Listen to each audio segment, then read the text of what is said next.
And we're live. Thank you guys so much for tuning into The Winning Move. This is my good friend Noah Hoffman. If you guys are looking for the best trained cold callers, go to callmagicians.com. Let Noah chug some of his water real quick. How you doing, man? I'm doing great. Thanks for having me, Stratton. Of course, dude. And so, I mean, you have a dope story because you're telling me about how you, when I first met you and I mentored you for some wholesale stuff, you're telling me about how you used to be an Uber driver. Mm-hmm. And you Uber drove and then you bought your first duplex. So tell me a little about what you did before even real estate, because you were doing some other entrepreneurial things too. Right. Yeah. And I love talking about that because it's kind of like it's the no excuse program. There's no excuse. Like, you know what, the more I learned about real estate, the more I want to like preach it to the world and tell everybody they can do it too.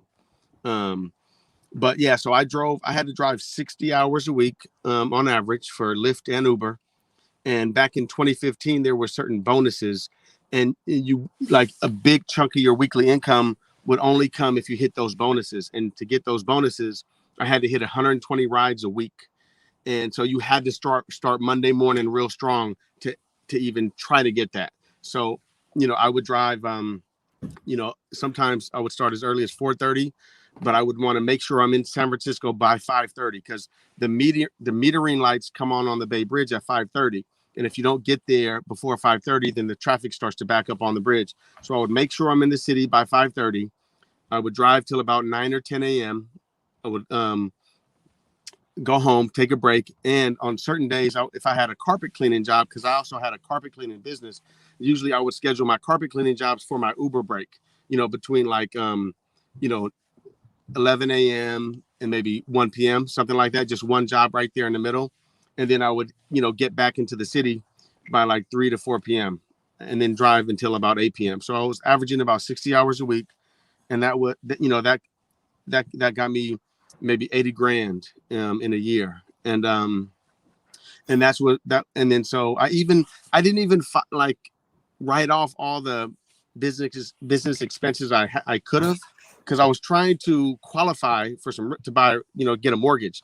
And to do that, I had to do it 2 years in a row.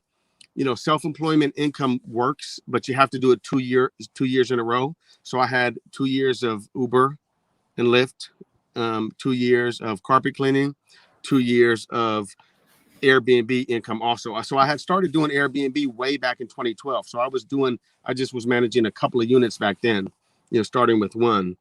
And I was able to, me and my wife were able to get our first duplex. And then since then, it's been like one new property per year, just straight off of our, tax returns, traditional mortgage. That is so, but that's straight. Like the hustle and self-discipline of having to drive that many hours is like develop the skills for you now, right? Because having to wake up that early, drive, and then like I compare it to me having to wake up early and have to go donate blood, and then you work in the day and you schedule other stuff. And then so how much do you still do carpet cleaning? And then where were you finding like time for that, dude? Like you just like, okay, no matter what, I'm gonna do this carpet cleaning during the day because there is no Uber driving. Well, so carpet cleaning was my best hourly income. I made about $100 an hour when I cleaned carpets. And so that was the best hourly, but it wasn't consistent enough. I was trying to hire people out to do the carpet cleaning, but it was hard to get people who were consistent enough, especially when I didn't have enough business. But eventually I let go of the Uber once my wife got a job change. So I couldn't drive Uber in the morning anymore. I had to take the kids to school. So once I couldn't drive in the morning for the morning rush hour, it wasn't worth it anymore. But right around that same time, my Airbnb management started to pick up, and I had more and more people I was managing properties for, including some of my own. I started doing arbitrage units, but so it was perfect timing. I stopped doing Uber, and it was just carpet cleaning and property management. And then finally, not till like last year, did I finally really give up carpet cleaning. And like it's still a good business, but it's a lot of management, a lot of a lot of hands-on management, and a lot of advertising expenses. to run it. So yeah, actually my carpet cleaning van, maybe, actually it's been about 2 years since I sold, just a small amount of money. I sold the business, like the website and the customer base, but I kept my equipment so I could clean my own carpets. And then eventually,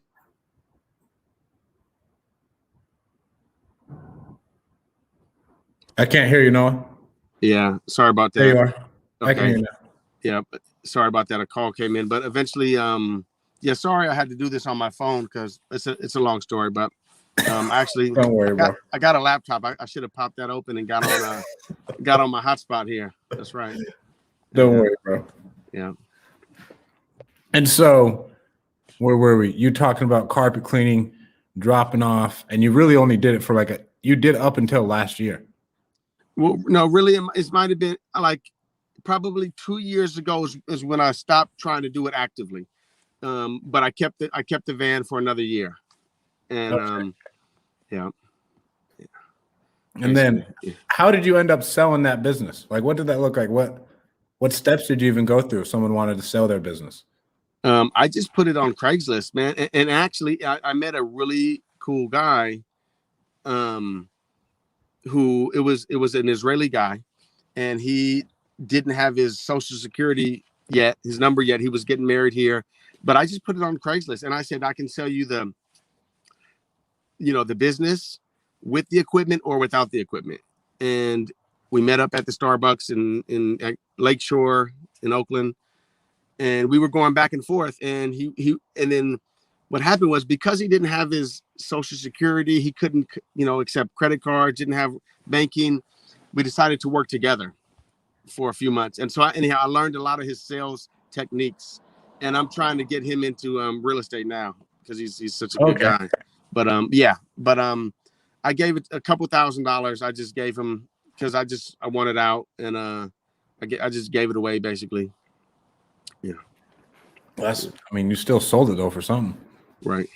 And then, so where in the world did you learn about Airbnb? Oh, that actually, my uncle was visiting the Bay Area for my sister's wedding back in 2011, 2012, and he told me about Airbnb. His daughter booked him an Airbnb in San Francisco. That was the first time I heard about it. And I read about it. I looked it up. It seemed really fascinating. It must have still been like right at the top of my mind when a friend of mine who was already a landlord said he has a vacant studio. And I just said, let's Airbnb it. Let's furnish it. Let me manage it for you. And he said, okay. Guests started booking it, and they just never stopped coming. They just never stopped, like one after the other. It was like magic. And from there, I eventually started managing five of his units and one of his brother's units. And then other friends started referring me to other people. And I started buying units. But yeah, that was the first one, was that one in Berkeley. And it's kind of a full circle now. That partner is getting ready to list and sell all of his Berkeley units. And, just because it's time, and that's cool. I'm ready to let him go. Stop managing them too. Berkeley has a lot of regulations also, which made it difficult. You have to, you're not allowed to do under 14 days in Berkeley. Really? It has to be considered your primary residence. You have to go down to the city and register one unit as your primary, and you can do that under 14 days. Other than that, so we're trapped with 14 days and over in some units, and in a couple of his condos we're like 30 days and over. So it's really horrible, but like they just sit vacant sometimes because we don't always fill them. So Berkeley. So that's kind of how I met you. Was I had to figure out another place to go, and then somehow I wound up in Fresno. Talking with different people, and I honestly don't remember what's the first thing that got me to Fresno, but I bought a property in it must have been 2018, and in Fresno, and then a while later I wanted to figure out other ways to buy properties besides conventional loans, and that's how I finally I had heard about wholesaling enough to figure like I have to take some action. And then one day, I think I met you I might have been on meetup.com or Bigger Pockets, and then you probably don't remember me, but then I remember your meetup, and then one day I decided I'm gonna drive 3 hours to go to this meetup, and I drove, and that was, the day I met you the first time, and I just happened to coincidentally sit right next to Kyle Stanley, and What? we were talking. Like, that's a coincidence. Crazy coincidence, yeah. And that was the day. That was actually a year ago, last month. It was in January 2020, and when Daniel Moore was presenting at Bitly. Okay. Yeah. There's Daniel.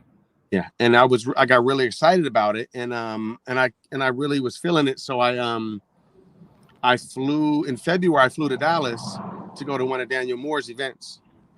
Oh, I didn't know that. And then during that time, I think is when you had Pace come down to Fresno. So I missed that one. But eventually caught up with Pace a few months later after you told me to follow him. That's wild, dude. Yeah. So we got all that arbitrage. That's insane. And so now what does your Airbnb portfolio look like?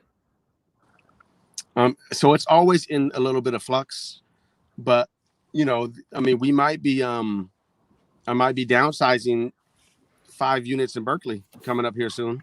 And so my partner has already told me to stop listing them. So, wow. And some of them we're deciding whether or not to rent them for March because we have people interested. But so right now I'm managing a total of about maybe 28 units, and a few of them are long-term because a few of my Airbnb customers said, you know what, let's go long-term. I'm going to stop doing Airbnb. One of them was because of the Berkeley rules or whatever. And so I said, okay, like I'm cool with doing long-term management also. I'll help you find a 1-year lease, a tenant, get them to sign a contract, and, I'll manage them like that. It's like a long-term. Oh, wow. So I do a few of those also. But anyhow, so right now I own 7 doors, including 3 properties, and they each have 2 doors. One of them has 3 on them. Okay. So a duplex, 2 houses near City College, one in a front house and a back house, a property in North Fresno, and this is kind of one of my best tools in my tool belt is converting detached garages into a new unit. And so I did that at the first house, and then I'm doing at this newer house in North Fresno. We already did that. We converted one car garage. It was like a shop, already had a bathroom in it. So we converted that to a unit, and it's been renting for a few months. And I'm almost done with another unit, which will be the 3rd on that property. And and I also have an RV. I have RV parking with full sewer hookup, sewer, water. Is this in Fresno? Yeah, that's in Fresno. Is it in Fresno or in Clovis? Because Kyle got in trouble for having his trailer. Right. No, he told me about that, and that really sucked because I showed him my trailer. I think that got him excited. Speaking of Kyle. Yeah. That's really unfortunate. Yeah, about Clovis. But no, so this is in Fresno, and we have had no problems. Knock on wood. I have awesome neighbors. The neighbor sold me the house, and he's been nothing but helpful ever since. And the other neighbor's kind of far. We've never seen them. They're kind of around the corner, but it's right on West Bullard. So I like kind of busy streets for my properties because you get a little bit less complaints. So we're right on West Bullard and Marks.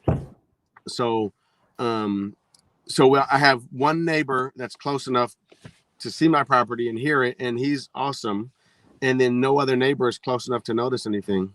If we ever had a loud guest, for example, we've had great guests, but just in case, so I when I'm looking at a neighborhood for a property, I have to worry about both sides. Like if it's a bad neighborhood, are the neighbors going to bother my guests? Or if it's a good neighborhood, are my guests going to bother my neighbors? And so I always give my phone numbers to the neighbors, and I say, call me if my guest ever blocks your driveway or anything, any problem. And what I'm thinking is call me before you call the police, you know, because things happen not huge. We've never had any, you know, I've had, you know, big like things, but never been anything we can't handle, you know.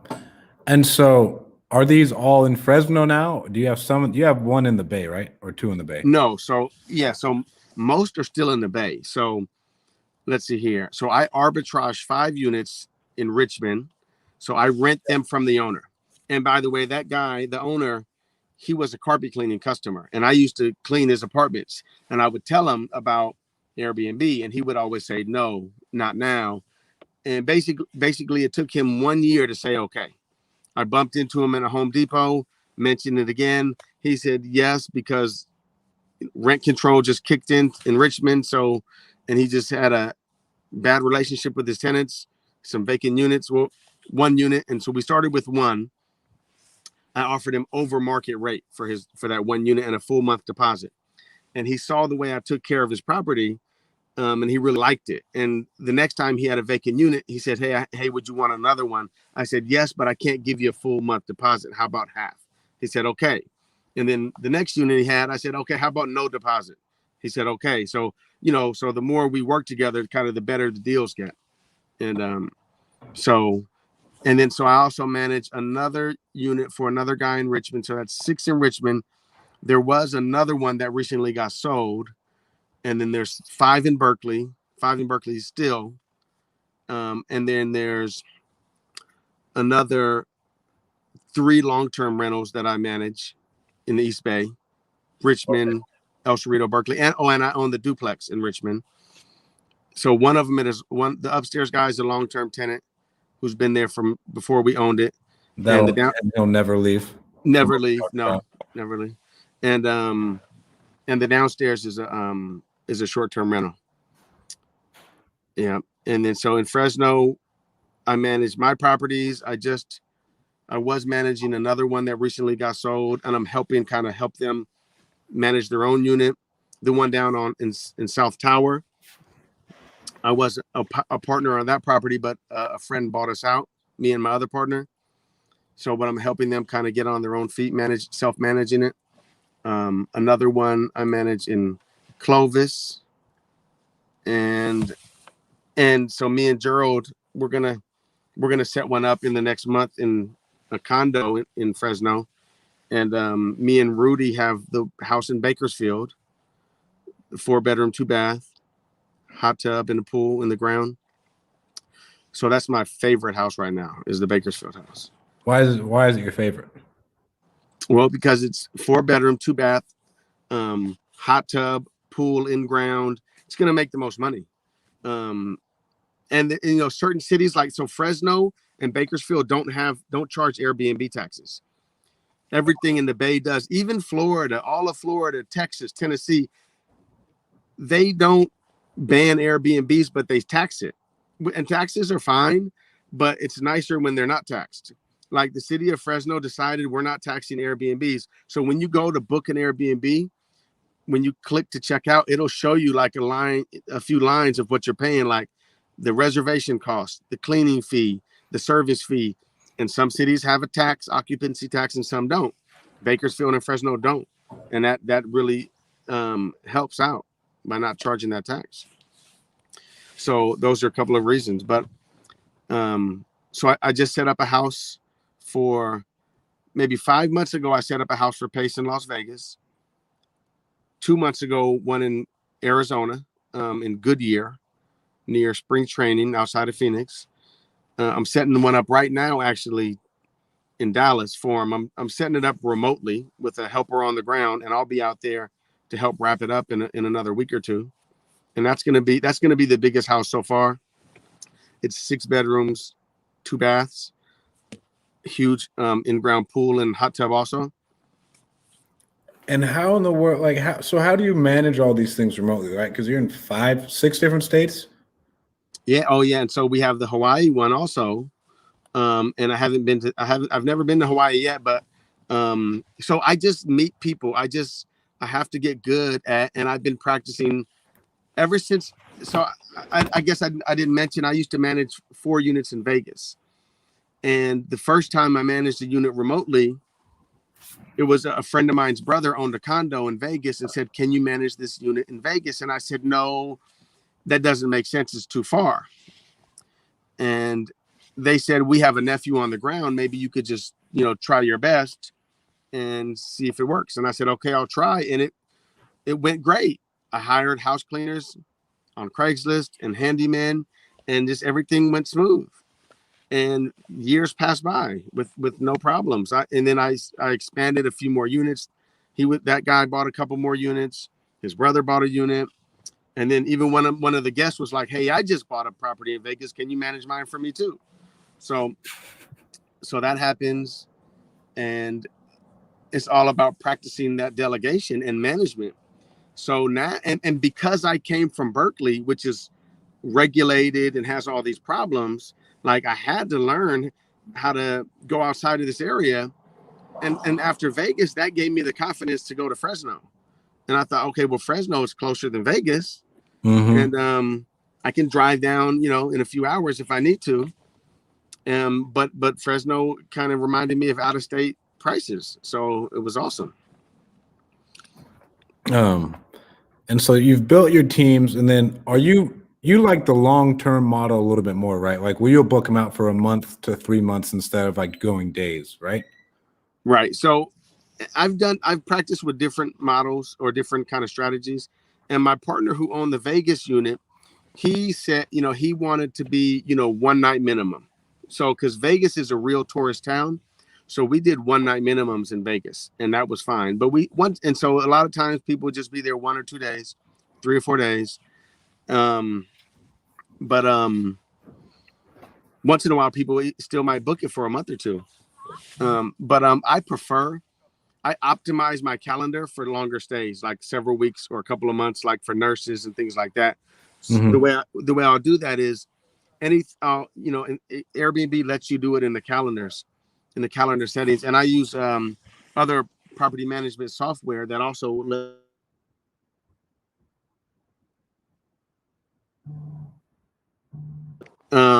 so from 90 days out and beyond, I'll say it's a 30-day minimum. So I won't let anyone book just 1 night, 4 months away from now, because they might get in the way and block someone who's trying to book a 2 or 3 month stay. Right. So I won't let them block it. I have a 30-day minimum if it's 90 days or beyond. And between 60 and 90 days, I might have a 14-day minimum. Mm-hmm. Between 14 and 30 days, I might have a 5-day minimum. And as it gets closer, if there are open blocks, then I will reduce the vacancies to maybe 2 or 3 nights. I try to avoid the 1 night because it has the highest probability of someone having a party, a big party, and making it not worth it for you. And so you got that. Like, how do you get the most money out of these things? Like, how do you know how to price them? How do you know, like, okay, you know what, this one's going to be a killer? How do you know what you're going to charge? And then, like, decoration wise, how do you know what you're going to do? So you want to make it look as nice as possible, because so as far as decorations, so I buy art and decorations, for every room. You want it because basically the only thing people have to choose is location and photos. So the photos have to look good. So that means, unfortunately, the more you spend, the better it's going to look. I mean, it's not unfortunate, but it does add up. But I use pricing tools right now. I used to use Beyond Pricing. Now I use a software called Price Labs, and you choose your minimum. So whatever is your minimum, you need to make, like, maybe your minimum is a nightly minimum that if you do that times 30 days, you'll like break even, at least, for example, as a minimum. And it might be break even in the worst case scenario, or you might have to put it a little bit, break even plus expenses. But and then and maybe your base price is 50% more than that. So let's say minimum is $100 a night, base is $150. Say on an average, like 2-bedroom unit, maybe. Um, and so, but the pricing tool, it'll automatically go way up when demand goes up.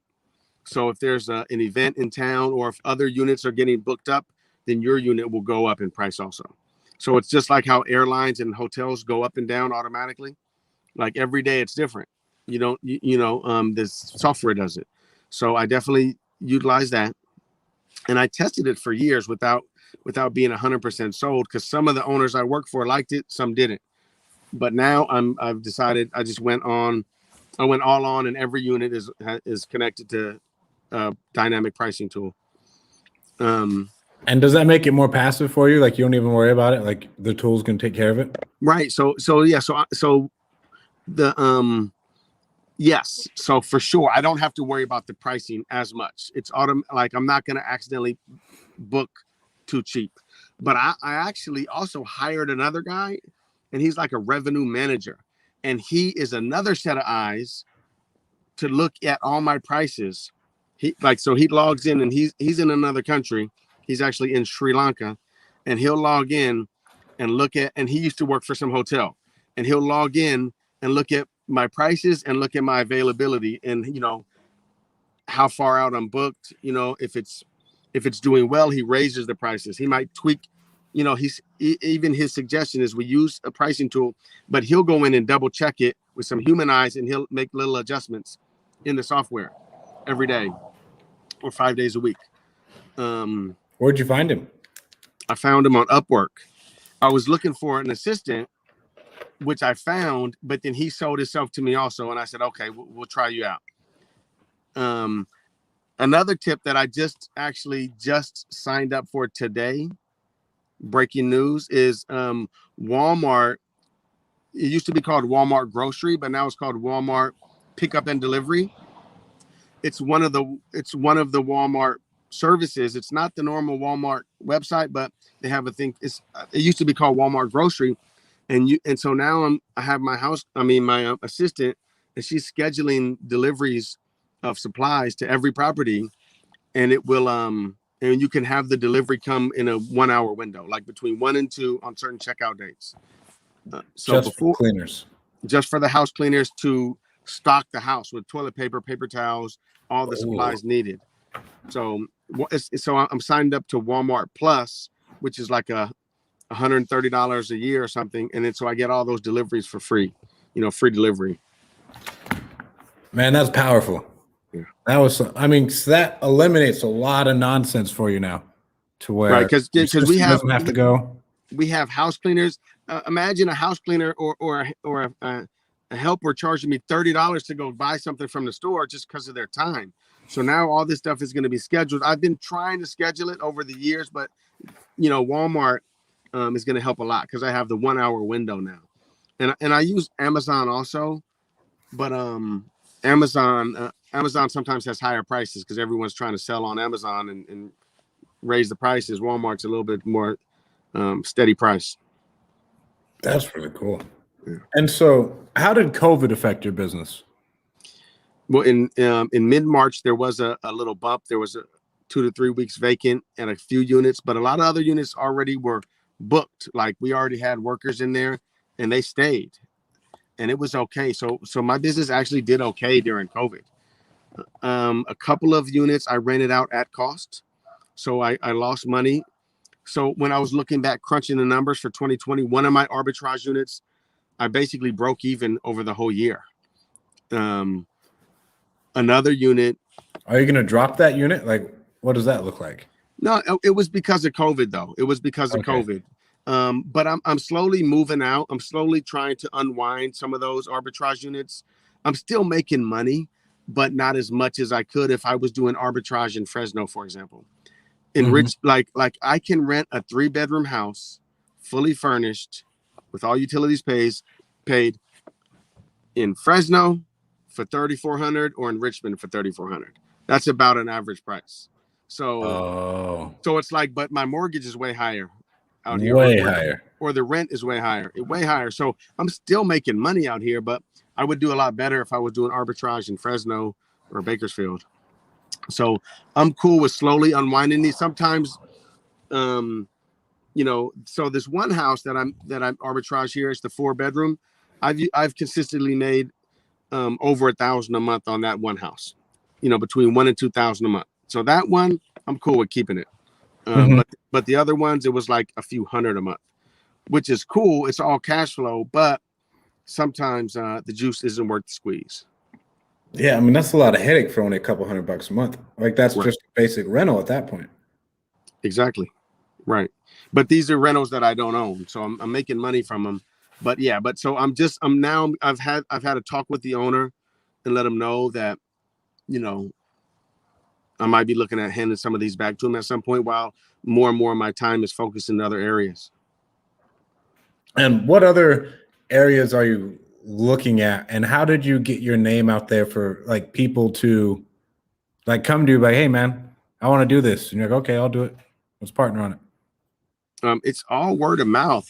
Everything has always been word of mouth from the beginning. But I have to give you a big, thank you for the people that I've met through you, including the Sub 2 mentorship, which was with Pace More, because I got a lot of referrals from other people in that group. People, including Gerald, some local people in Fresno, Gerald and Rudy. I met them there. And Ty, who I work with in Sacramento now, I met through there also. So, but go ahead. Yeah. So, and now I'm meeting a lot of people on Clubhouse. Really? Yeah, a lot of people are hitting me up. It's kind of like Sub 2 all over again. Well, tell everyone what you're telling me about before, about where the hell you found your freaking knocker, dude. That's wild. Oh, so this guy, no, on Clubhouse, you mean? So yeah. A friend of mine, so he was on Clubhouse, and he reached. So another one of my friends on Clubhouse is always. Hold on one sec. Give me a few minutes, okay, guys? Okay. Give me about 5 more minutes, Leo. He was. I have a friend named Leo from Houston. Met him in Sub 2, and he's on Clubhouse. A lot every day, and he's like the ultimate connector. And if people from the Bay, if anyone is on Clubhouse talking about the Bay Area, then he'll like connect me with them. Talk to my boy Noah. And including this guy here, and he started door knocking. We went door knocking, a few days ago for his first time, and we're looking for about 10 door knockers in the Bay Area, and so I have 2 other partners. And we've been real consistent for about 6 months. And we're trying to really get our systems in place now. One person is going to be doing all the data pulling and all the route planning. One person is going to do all the follow-up, all the nurturing. And I'm going to be doing all the recruiting and training for door knockers in the street. Mm-hmm. And what are you guys using? Go Knock or Batch Driven for that? So we weren't, but we've been testing Batch Driven, and we're going to be using Batch Driven, going forward. I like their app and how it'll do routes for you and everything else. That is really nice. I started with Road Warrior, which was an awesome route planner, but it doesn't have any of the other features. It's like it could be like for pizza delivery guys. So I loved it, but now we're moving over to Batch Driven. Man, and then you wholesale too, right? So tell everybody where you found those like 2 random wholesale deals. Just, you don't got to talk numbers or anything, but like where you found them, right? Because you kind of stumbled into them. And it was because I was ready, because I was practicing, and I've been practicing a lot, basically, and studying this. So one of them, I was actually trying to help another friend. I was trying to teach him how to do cold calling to foreclosure properties, and I gave him a list for 25 addresses, phone numbers, names in Sacramento. And he said he called one, and the woman said, no, can we call together? I said, sure. And on my 5th call, we got a guy. He says, look, I'm not Justin. That's my brother's name. No, he said, I'm not Justin. My name is Tim. And I said, okay, well, I'm actually calling about this address. I said, the address. He said, oh, it's my brother's address, but he lost it in foreclosure. I said, okay, well, it's still popping up in my system. Would you mind giving me his phone number? Because I had the brother's number. He said, okay. He was nice enough, gave me the phone number. I said, okay, will you text him and let him know I'm going to call? Sure. And so I had learned these little things help. Let him know I'm going to call. And then I said, what's the best time for me to call? He said, call at 4:30. He'll be off work. So I did that. And he said, and the guy was waiting for my call. And he said he had been in jail for a year and he thought he already lost the house to foreclosure. He literally did not know he still owned that house. He says his ex-wife had stopped paying on the mortgage, while he was in jail. And I put him on the phone with my partner, who said, look, we might do this 6 or 7 times. And it's like buying a lotto ticket. We might make money on 1 or 2, but we don't know. I can give you $1,000. And the guy said, okay, well, if this will keep the foreclosure off my credit report, then I want to do it. And so we did it. We got the house. It was actually back in October, got the contract signed, got the deed recorded in December. We were planning on Airbnb-ing it, but because the arrears are so high, like 50 grand, we decided to sell it because we found out that we called the bail bonds company and they said, yeah, if we pay them $10,000, then the $100,000 lien comes off. So so we'll have over $80,000 in equity on the deal. That'll be really cool. And then where'd the other one come from? The other one was my sister's neighbor. And a couple years ago, she had another neighbor that was selling a house that needs a lot of work. This is in Oakland Hills. And I wasn't ready then. I knew a little bit and I knew kind of how it worked, but I wasn't ready. But this time I was ready. So my sister said, do you want to talk to him? I said, yes. She introduced me as a real estate investor. I came. Again, I brought Ty, my current partner, who is the master closer. And so we got the deal. I mean, and he explained we didn't even offer the lowest price on the property. Like he said, the realtors have rose colored glasses. They're going to give you a high number. You're going to get locked into the process and then you end up getting what you get. And there's a lot of fees involved. But with us, and the guy was like, okay, well, the realtor said I can make between this and this. I said, well, and what Ty said, they're not offering you that money. They're not writing you a check, but we are, and we're going to pay every fee. This is net to you. And even on the day they signed our contract, they said, they talked to another guy, like a third opinion. And they said, the other guys is saying like, we're trying to give you more, but you still are going with those guys. And that's just because every time we talk about price, we talk about, all the fees that are included. When you see a closing statement, there's so many fees and they were scared of all those fees. They didn't know what they could be. And we didn't know, but we just let them know there's going to be a lot of fees if you sell it traditional. And so they went with us. And those 2 wholesale deals are pretty good. And you want to talk about how you had one a couple of years before and you're just like, bro, I just wasn't ready for it. Well, yeah. So my sister's neighbor 2 years ago had a house in bad condition. They ended up selling it for about $650,000 to a flipper who it took a year, and he ended up selling it for like 1.4 million. I wasn't ready. But that laid the foundation. We're trying to come in at 50 cents on the dollar. 50% of Zestimate. And that was our example right there. The other neighbor. Yep. That's insane. What do you do? What things do you do every day in your business that you wish could be automated? Well, everything is getting there. Everything is getting automated. But basically, I mean, I have great automation software for Airbnb, including Turnover B&B is for house cleaning schedules. Like they get an automatic notification. They can accept or decline it. If they decline it, then the backup cleaner gets the notification or invitation. So that has helped a lot. Smart B&B helps with all the messaging. Even if someone says, I have a dog, it'll give them the automated pet reply. It has some built-in AI in Smart B&B. If they use a keyword like car or parking, it'll give them the parking reply. It knows it notices the questions. So Smart B&B, Turnover B&B, I use property management software called Smoobu. There's a million of them out there, but it helps sync the calendars from direct bookings with Airbnb bookings. What else? There's a few other automation tools, but then the next step for me is another assistant for this assistant to manage, and then maybe another one again, to get me fully, as far out of the picture as possible. Because honestly, I want to dedicate more and more time to talking to motivated sellers. That's where my heart is right now. Okay. Talk about that Airbnb course you're releasing. What's it going to look like? When's it going to be out? It'll be out in about 2 weeks. Okay. And so it's going to be about 10 hours worth of content with 10 modules on, A to Z, everything to set up and run an Airbnb. There you go. And where can everybody find out about you, man?